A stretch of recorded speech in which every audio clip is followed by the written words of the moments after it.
I had just moved into a new home in an area that I was unfamiliar with. I mean, I knew about it beforehand and had visited a few times before making the move, but I didn't really know it. From what I saw on the days I walked around and came by to check out the houses, it seemed very quiet. Not a lot of people out and about, and everyone sort of keeping to themselves. Even on move-in day, when I had the whole moving truck outside and was in and out of the house constantly, nobody came out or introduced themselves or anything. I didn't mind, I was usually the quiet neighbor anyway, but I just noticed it seemed everyone else here was the same way. Made it hard to truly tell what kind of people lived around me. This started on the second day after the move. I still hadn't started my new job yet, and was still working on getting the house organized and unpacked. I spent basically all day inside, partly because it was snowing outside, but mostly because I was stressed with all the boxes around and wanted to get it done as fast as possible. I went to bed early, around 8 or so. When I woke up, I very quickly realized it wasn't morning. I rolled over and saw it was 2 a.m. And just when I was going to question why I woke up, I heard this strange scraping sound. It was muffled and followed by an airy thump sound. Then, a few seconds later, there was a scrape, and then another thump, over and over. Eventually, I got up from bed, still having no idea what I was hearing. I walked over to the window and looked down toward the front yard of my house. There was a man in my driveway, shoveling the snow. He moved back and forth, scraping up a line of snow and tossing it off the driveway. He was covered fully in dark winter clothing, so I couldn't tell much about him. I probably stood there in the window watching him for 2 or 3 minutes. To be honest, it kind of creeped me out. I know I'd just moved there, and maybe this guy was trying to do a nice gesture for me, but at 2 a.m., and without ever even talking to me. After those few minutes, I left the window and went downstairs, putting my shoes and a jacket on, and opening the front door to introduce myself and just figure out what was going on. But when I stepped outside, he wasn't there. He had just left all of a sudden, coincidentally as soon as I left the window. And it's not even like he finished shoveling. Half of the driveway was still covered, and it looked like the man had stopped midway through shoveling a section. I stood out there and looked all around, but every house was dark, and the entire neighborhood seemed to be quiet and asleep. Noticeably, no other driveway was shoveled either. After a minute, I went back inside, got in bed, and slept until morning. I spent the whole next day inside unpacking again, half expecting that guy to show up at my door to introduce himself, but he never did. It snowed on and off that day too, covering the whole neighborhood with another blanket of snow, and honestly, I thought I would never really get an answer as to what that guy was doing. I stayed up later, now with my TV set up, but still exhausted, I went to bed around 11. And again, I woke up a little past 2 a.m. That same muffled scraping sound filled the silence. I got up and hurried to the window. It was the same man, slowly shoveling my driveway. This night, I wasted no time hurrying downstairs, getting dressed, and walking out the front door. But it was like the man knew somehow, because, again, he was gone. No signs of him anywhere. The longer I stayed outside in the cold, the more this eerie feeling crept into me. I waited 15 more minutes in case he came back, but went to bed afterward. This went on for several more days.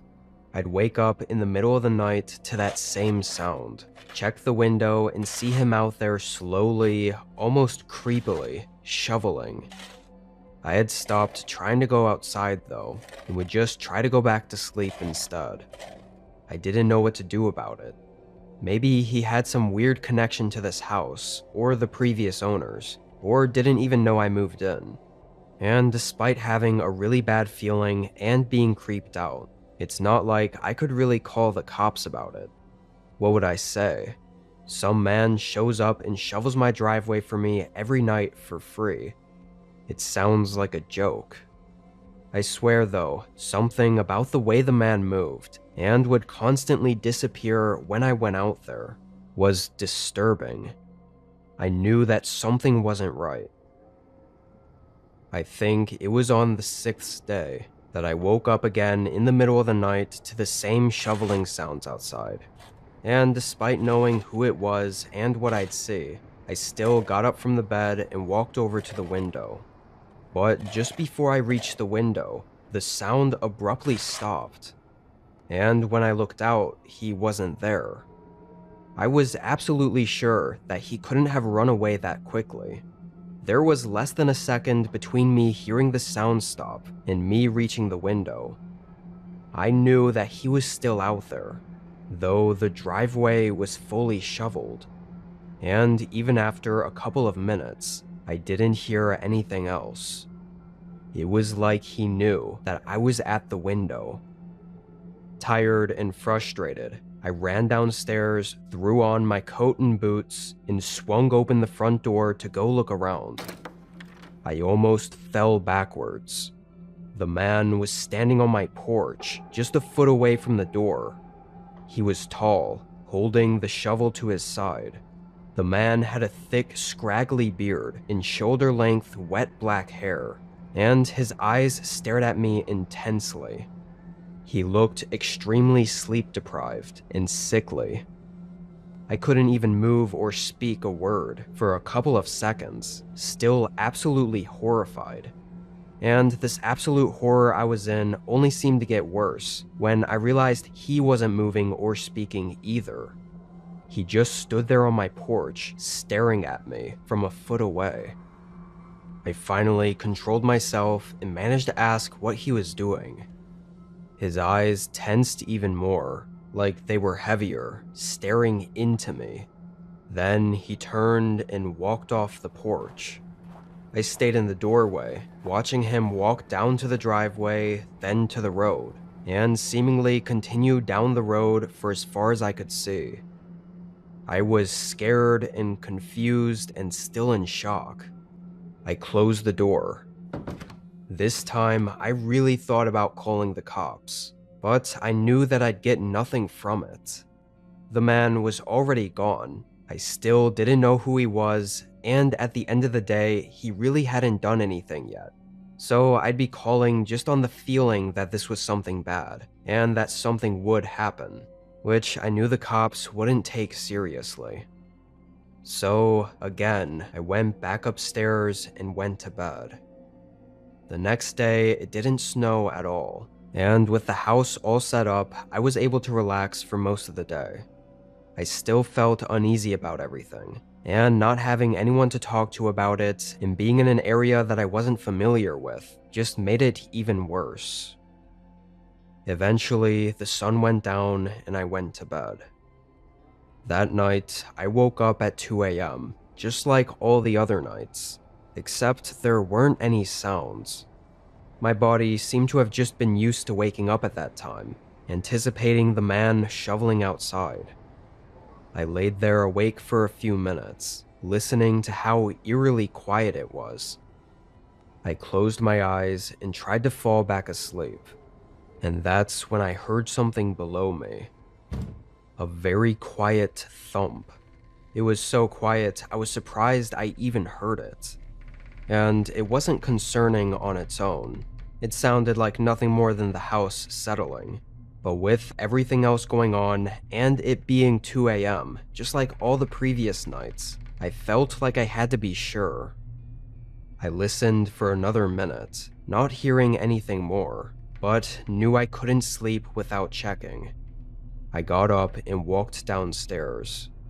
My eyes were dead focused on the front door as I walked down the hallway. I got up all the way to the door, still staring at it, before I realized something was in the side of my view. I slowly turned my head toward the living room. The man was standing there in the middle of the room with his back facing me, holding the shovel. He was motionless, like he didn't know I was there, or didn't care. It was almost pitch black in that room, too, so he was just standing in the pitch dark, not moving at all.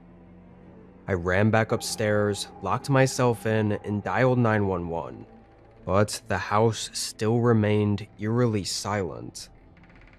An officer arrived 5-ish minutes later. He found the back door open and no one else in the house with me. I explained everything, and the officer filed my report, but there was no real investigation. I don't really know why, as it was clear this man had broken in, and I had a fairly good description of him, but that was where it was all left at. I don't know what was wrong with that man, why he was doing what he was doing, or what he wanted from me. I think from the way he looked and the creepy nature of him showing up in the middle of the night every night, it was only a matter of time before things escalated even further.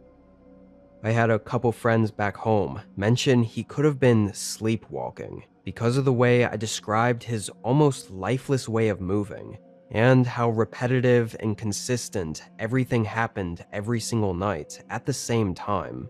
But I still think this is a stretch. Either way, if that was the case, it's still incredibly creepy and would have been very dangerous. If I said anything or woke him up or tried to stop him, it could have triggered violent behavior. But none of this explains how he somehow knew every time I left the window and went downstairs. Whatever was really going on, I'll never know, because I moved away a few months later.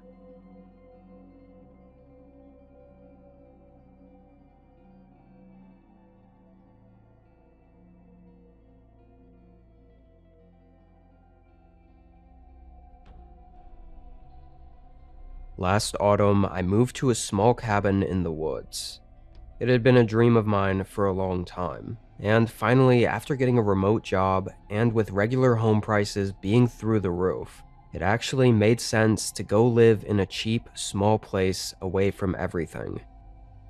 Because I knew the drive-in was rough, and the cabin was small, I basically got rid of everything I owned and only brought the essentials, so the move was quick and easy.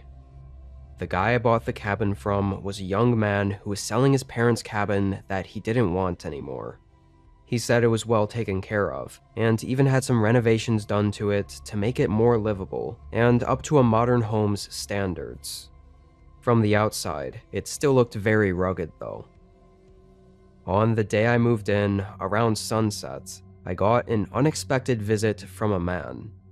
He introduced himself as Chandler, living in a neighboring cabin in the same area of the woods as me.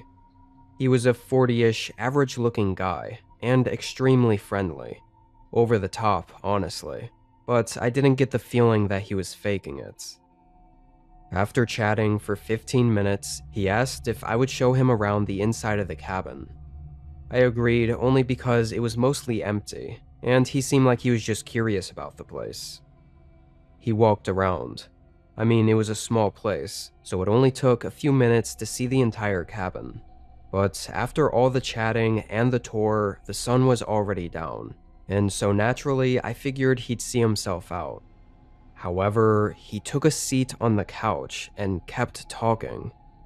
I was still standing up by the door, and being taken aback that I even had to say something, I told him it was getting pretty late and he should probably head back home. He smiled and apologized, getting up and thanking me for the chat, then walked out. He didn't seem to drive here, so I guess he just walked through the dark back to his cabin.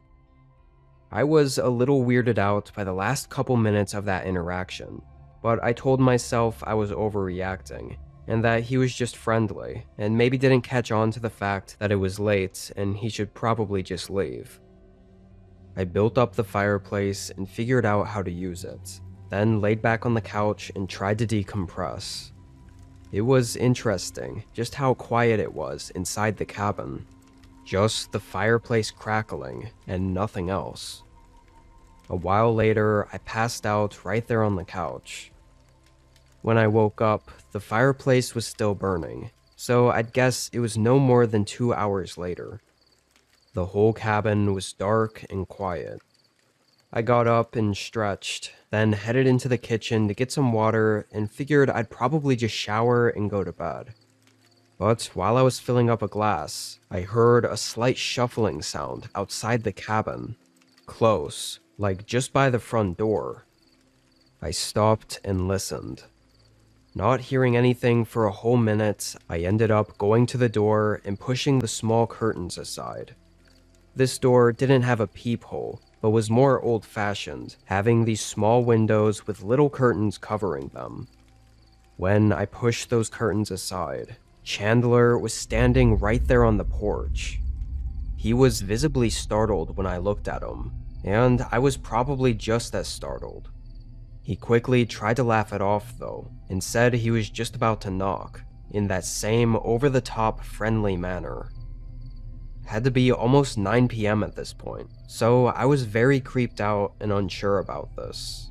Not to mention, I heard him out there for a minute before I went up to the door, so he definitely wasn't just about to knock. Who knows how long he was out there for. "What are you doing back here?" "It's really late, Chandler." I looked behind him as I said that, noticing again he didn't seem to have driven here. He laughed again and said that he just wanted to see if I'd like to join him at his campfire that he was having back at his cabin. I was absolutely not going to, but I asked where his cabin even was. I know he told me it was around here, but I wanted to know where, just so I had an idea of how close he was to me.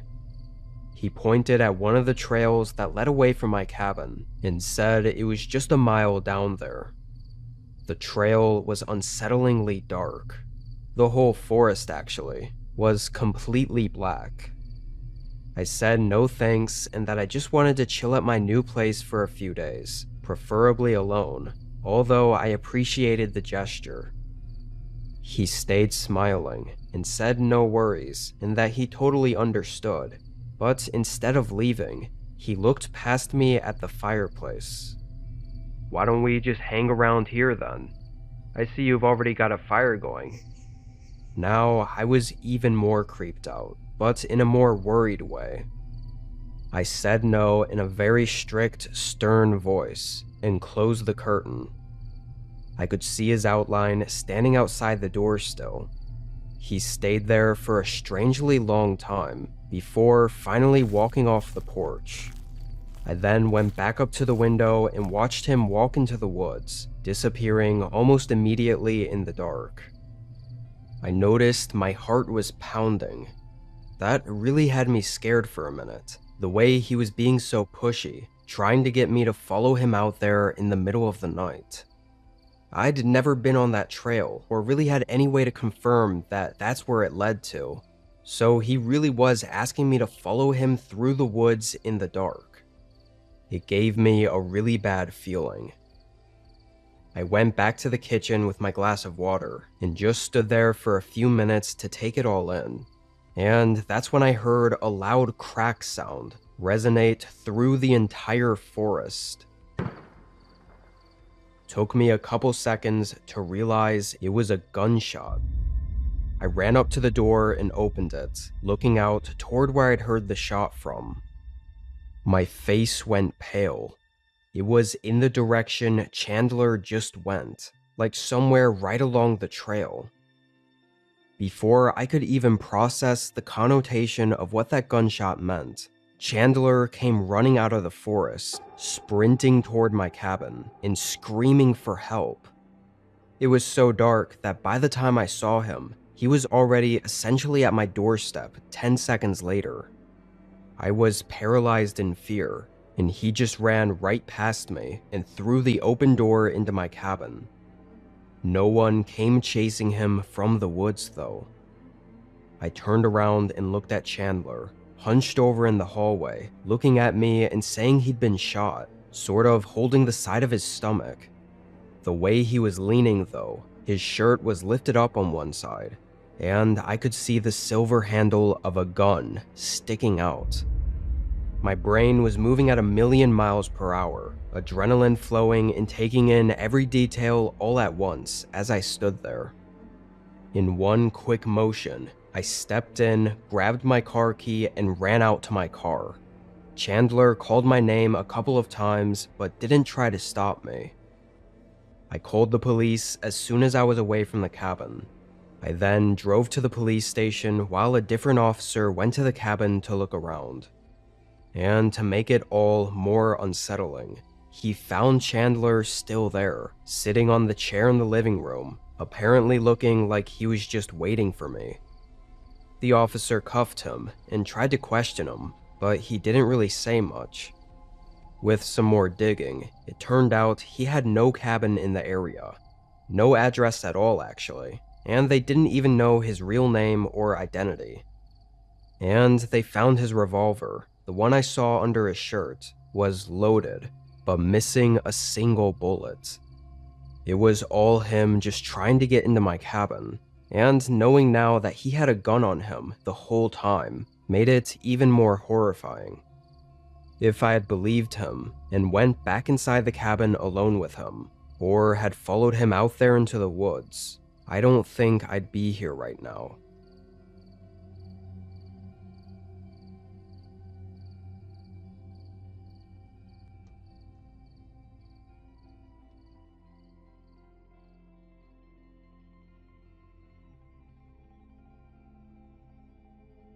I'd been living alone in this house for just about 2 weeks. I settled in quickly, having moved for work and pretty much starting my new job right after the move. Everything seemed fine. It wasn't anything special, but it was a home nonetheless. The town I was in was the only area I could afford, and I didn't make a ton, so it wasn't the nicest. Of the people I did meet, though, they all seemed like decent people also just trying to get by.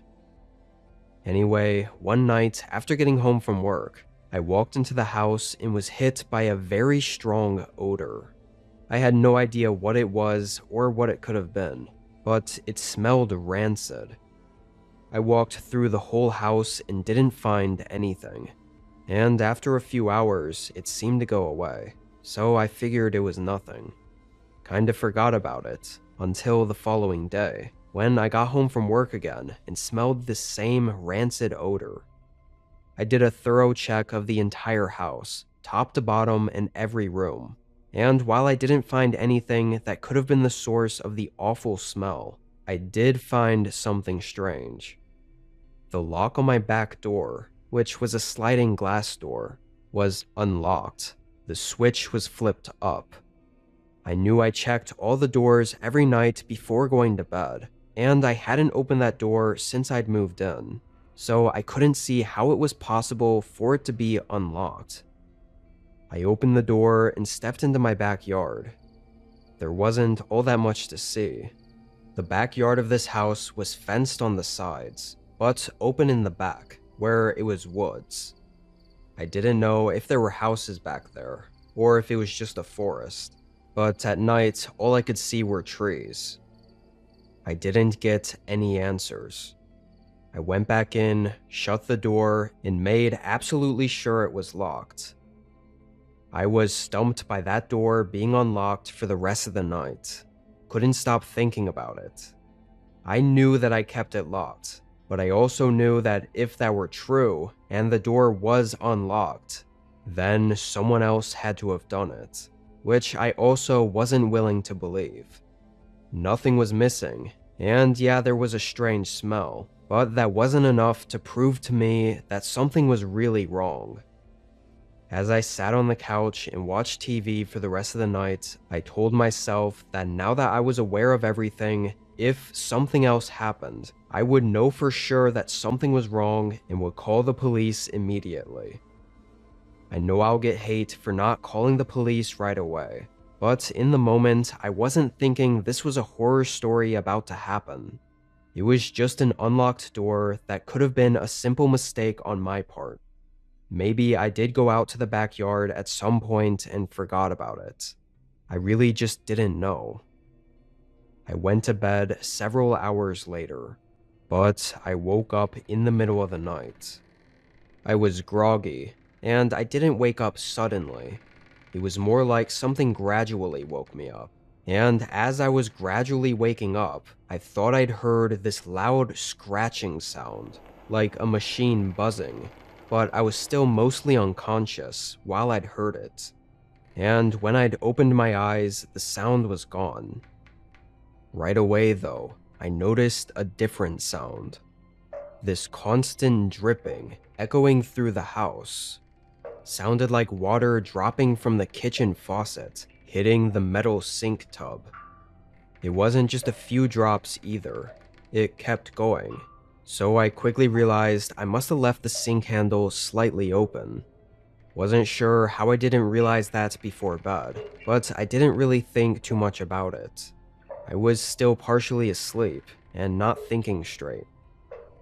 I dragged myself out of bed and walked down the stairs to the kitchen. There were no other sounds in the house, just the dripping water.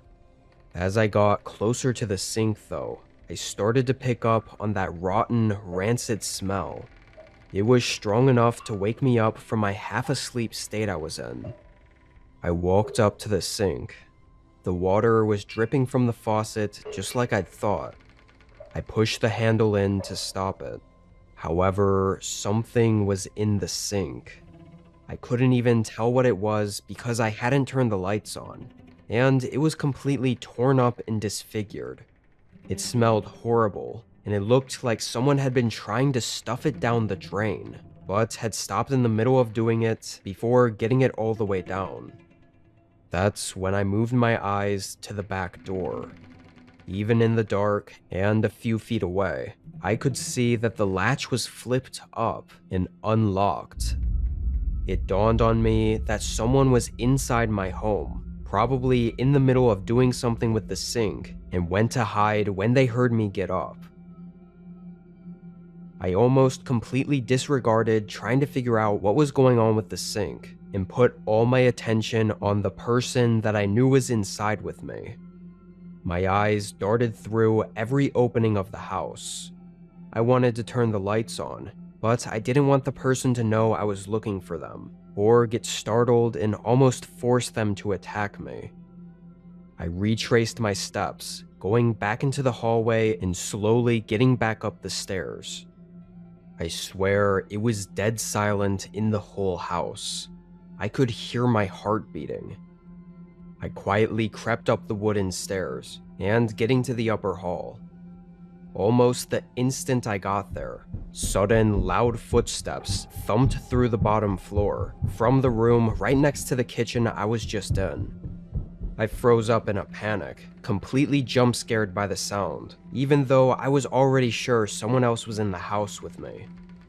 The person's footsteps stopped right in the kitchen, and I heard them struggling with something, which I can assume was them forcing whatever the hell that was into the drain. And then a few moments later, the incinerator, or garbage disposal, turned on. Then it went quiet again. I was still frozen, scared to make any noise. Through the silence, I could hear a man's deep, heavy breathing coming from the kitchen. Then his footsteps moved back to the other room. I heard the sound of a garbage bag getting picked up or sorted through, and then the footsteps went back to the kitchen where I heard the back door slide open. Then it shut, and it was silent again.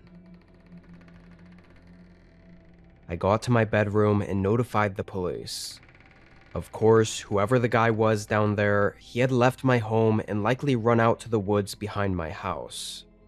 What they found inside, though, was extremely disturbing. In the sink, the man had been shoving what investigators seemed to think were animal carcasses down into the drain. Something large, like a deer, that had been cut up into chunks so he could force it into the pipes.